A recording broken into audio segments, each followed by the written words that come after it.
बिस्मिल्लाहिर्रहमानिर्रहीम। अस्सलामुअलैकुम नाज़रीन कराम, नई वीडियो में आपको खुश आमदीद कहते हैं। साबिक सदर पाकिस्तान जनरल रिटायर्ड परवेज़ मुशर्रफ तवील अलालत के बाद आज 79 साल की उम्र में इंतकाल कर गए हैं। इन्ना लिल्लाहि व इन्ना इलैहि राजिऊन। जनरल परवेज़ मुशर्रफ तवील अरसे से बीमारी से जंग लड़ रहे थे और दुबई के अमेरिकन हस्पताल में ज़ेर इलाज थे, जहां वो खालिक के हकीकी से जा मिले। Joint chief of army staff committee और सर्विसेज चीफ्स ने जनरल रिटायर्ड परवेज़ मुशर्रफ के इंतकाल पर दिली ताज़ियत का इजहार किया है। ISPR की जानिब से joint chief of army staff और सर्विसेज चीफ के हवाले से जारी बयान में कहा गया है कि अल्लाह ताला मरहूम की मग़फ़िरत फरमाए और उनके लवाहिकीन को सब्र जमील अता फरमाए। नाज़रीन इकराम, जनरल परवेज़ मुशर्रफ तकरीबन 9 साल तक आर्मी चीफ रहे। वो साबिक वज़ीर आज़म नवाज़ शरीफ की हुकूमत का तख्ता उलट कर बरसरे इक़्तिदार आए थे। वो 2001 में पाकिस्तान के 10वें सदर बने और 2008 के अवाइल तक इस ओहदे पर फाइज रहे। जनरल परवेज़ मुशर्रफ पर मार्च 2014 में 3 नवंबर 2007 को आइन मुअत्तल करने पर गद्दारी के मुकदमे में फ़र्द जुर्म भी आयद की गई और 17 दिसंबर 2019 को खुसूसी अदालत ने परवेज़ मुशर्रफ को संगीन गद्दारी केस में सज़ाए मौत भी दी थी। साबिक फ़ौजी हुक्मरान मार्च 2016 में इलाज के लिए दुबई गए थे और उसके बाद से वो पाकिस्तान वापस नहीं आ सके। वो 11 अगस्त 1943 को बरे सग़ीर की तकसीम से कबल दिल्ली में पैदा हुए।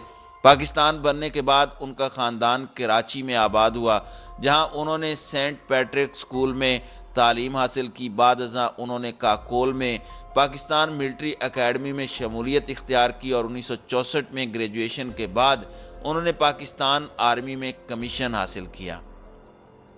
जनरल परवेज़ मुशर्रफ ने 1965 की पाक भारत जंग में हिस्सा लिया। उन्होंने एलीट स्पेशल सर्विसेज ग्रुप में 1966 से 1972 तक खिदमात अंजाम दी। भारत के साथ 1971 में होने वाली जंग के दौरान Pervez Musharraf SSG commando battalion के कंपनी कमांडर थे। 1971 के बाद उन्होंने कई फौजी महाजों पर शानदार कारकर्दगी का मुजाहरा किया और तेज़ी से तरक्की हासिल की। रिटायर्ड जनरल की बीमारी की खबरें 2018 में सामने आई थी, जब ऑल पाकिस्तान मुस्लिम लीग ने ऐलान किया था कि वो एक ख़ास बीमारी में मुब्तला थे। वो ख़ास बीमारी कम पाई जाने वाली संगीन सूरत हाल का नाम है, जो पूरे जिस्म के अज़ा और टिश्यूज़ में अमाइलाइड नामी प्रोटीन के पैदा होने से होती है। इस प्रोटीन के बनने से अज़ा और टिश्यूज़ के लिए मुनासिब तरीके से काम करना मुश्किल हो जाता है।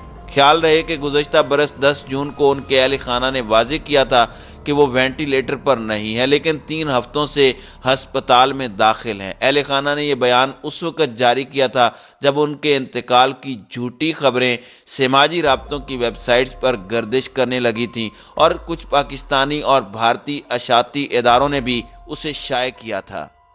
नाज़रीन इकराम, जनरल परवेज़ मुशर्रफ की हालात ज़िंदगी के मुतालिक अगर बात की जाए तो 11 सितंबर 2001 में अमरीकी वर्ल्ड ट्रेड सेंटर पर हमलों के बाद 13 सितंबर 2001 को पाकिस्तान में अमरीकी सफ़ीर विंडी चैम्बरलेन के ज़रिए परवेज़ मुशर्रफ के सामने वाशिंगटन ने 7 मुतालबात रखे थे, जिन्हें जनरल परवेज़ मुशर्रफ ने तस्लीम किया और यूं अमरीकी जंग में पाकिस्तान बाकायदा तौर पर शामिल हुआ और रातों रात 3 दहाइयों पर मुश्तमिल अफ़गान पॉलिसी तब्दील की गई। इस जंग के दौरान परवेज़ मुशर्रफ ने अमरीकी हिदायत पर 689 अफराद को गिरफ्तार किया, जिनमें से 369 अफराद बशमूल ख़वातीन को अमरीका के हवाले किया। जनरल परवेज़ मुशर्रफ अपनी यादाश्त पर मबनी किताब in the line of fire में तस्लीम करते हैं कि हमने इन अफराद के एवज़ अमरीका से कई मिलियन डॉलर्स के इनाम वसूल किए।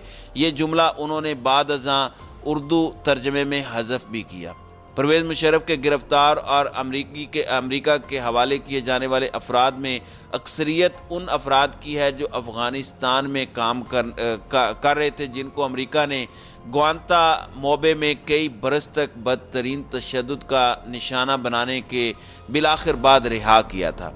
20 मई 2000 میں عدالت عظمیٰ پاکستان نے جنرل پرویز مشرف کو حکم دیا کہ وہ اکتوبر 2002 تک انتخابات کروائیں۔ اپنے اقتدار کو طول دینے اور محفوظ کرنے کی غرض سے انہوں نے 30 اپریل 2002 میں ایک صدارتی ریفرنڈم کروایا، جس کے مطابق 98% عوام نے انہیں آئندہ 5 سالوں کے لیے صدر منتخب کر لیا۔ البتہ اس ریفرنڈم کو سیاسی جماعتوں کی اکثریت نے مسترد کر دیا اور اس کا بائیکاٹ کیا۔ جنرل پرویز مشرف نے اپنے اقتدار کے راستے میں آنے والے بہت سے عہدیداروں کو بھی ہٹایا، جن میں عدالت عظمیٰ کے کئی لوگ اور بلوچستان پوسٹ کے ایڈیٹر بھی شامل تھے۔ اکتوبر 2002 میں ہونے والے عام انتخابات میں پاکستان مسلم لیگ کاف نے قومی اسمبلی کی اکثر سیٹیں جیت لیں۔ جماعت اور جنرل پرویز مشرف ایک دوسرے کے زبردست حامی تھے۔ دسمبر 2003 میں جنرل پرویز مشرف نے متحدہ مجلس عمل کے ساتھ معاہدہ کیا کہ وہ دسمبر 2004 تک وردی اتار دیں گے، لیکن انہوں نے اپنے اس وعدے کو پورا نہ کیا۔ اس کے بعد جنرل پرویز مشرف نے اپنی حامی اکثریت سے قومی اسمبلی میں 70ویں ترمیم منظور کروا لی، جس کی روح سے انہیں پاکستان کے باوردی صدر ہونے کا قانونی جواز مل گیا۔ 10 ستمبر 2007 کو جلا وطن مسلم لیگی رہنما میاں محمد نواز شریف سعودی عرب سے واپس پاکستان آئے، لیکن مشرف حکومت نے ان کو کافی دیر جہاز میں روکے رکھا اور مبینہ طور پر دھوکے سے ایک دفعہ پھر سے جلا وطن کرنے کا ان پر الزام ہے۔ پاکستان کے سیاسی قائدین نے اس پر افسوس کا اظہار کیا۔ یورپی یونین نے بھی نواز شریف کے حق میں ایک بیان دیا۔ 3 نومبر 2007 کو جنرل پرویز مشرف نے فوجی سربراہ کی حیثیت سے دوسرا فوجی طاقت انجام دیا، جس کا مقصد اعلیٰ عدالت کی آزادی کو ختم کرنا تھا۔ مشرف فوج کے سربراہ کے عہدے سے 9 سال بعد 28 نومبر 2007 کو سبکدوش ہوئے۔ 29 نومبر 2007 کو 5 سال کے نئے دور کے لیے صدر کا حلف اٹھایا، جو عوامی اور سیاسی حلقوں میں متنازع ہے، لیکن فوجی وردی کے بغیر وہ اس عہدے پر بھی 9 ماہ تک برقرار رہے۔ پرویز مشرف نے 18 اگست 2008 کو قوم سے خطاب میں اپنے مستعفی ہونے کا اعلان کیا۔ ان کی جگہ آئین کے تحت سینٹ کے چیئرمین میاں محمد سمرو نے عبوری صدر کا عہدہ سنبھالا۔ پارلیمنٹ کو 1 مہینے کے اندر نئے صدر کا انتخاب کرانا تھا۔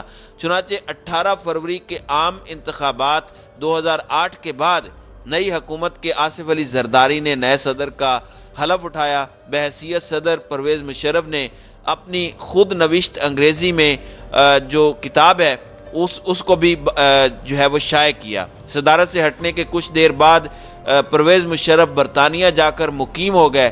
2011 میں زرداری حکومت نے بے نظیر قتل مقدمے کی تفتیش کی خاطر مشرف کو پاکستان واپس بھیجنے کا برطانیہ سے مطالبہ کیا، جو برطانیہ نے رد کر دیا۔ ناظرین اکرام، جنرل پرویز مشرف ایک بہادر جرنیل تھے، تاہم سیاست میں آنے کے بعد ان کے کئی متنازع اقدامات سامنے آئے، جن کے اوپر ڈیبیٹ ہو سکتی ہے کہ وہ کیا اس میں ٹھیک تھے یا غلط تھے۔ مثلا پتنگ بازی اور مخلوط میراتھن ریس ہے، حدود آرڈیننس میں ترمیم ہے، جامعہ حفصہ اور لال مسجد پر فوجی آپریشن ہے، قومی مفاہمتی آرڈیننس جو المعروف NRO ہے وہ بھی مشرف کی جانب سے نواز شریف کو دیا گیا تھا۔ پھر بلوچستان آپریشن میں اکبر بگٹی کا قتل ہے، پھر ڈاکٹر عبدالقدیر خان کو جو ہے وہ طویل ان کی نظر بندی کی گئی اور ان پر یہ الزام تھا کہ انہوں نے جو ہے وہ غداری کی ہے ملک کے ساتھ۔ پھر ڈاکٹر عافیہ صدیقی کا اغوا اور امریکہ حوالگی، پھر اسرائیل سے درپردہ روابط اور اعتماد سازی کے نام پر بھارت سے دوستی اور ثقافتی روابط وغیرہ کے حوالے سے بھی کچھ خبریں جنرل پرویز مشرف کے حوالے سے عام رہی ہیں۔ جنرل پرویز مشرف کو معرکہ کارگل کے ہیرو کے طور پر بھی جانا جاتا ہے۔ بہرحال جنرل پرویز مشرف ایک طویل علالت کے بعد آج وفات پا چکے ہیں۔ اللہ تعالیٰ ان کے درجات بلند کرے اور انہیں جنت الفردوس میں اعلیٰ مقام عطا فرمائے، آمین۔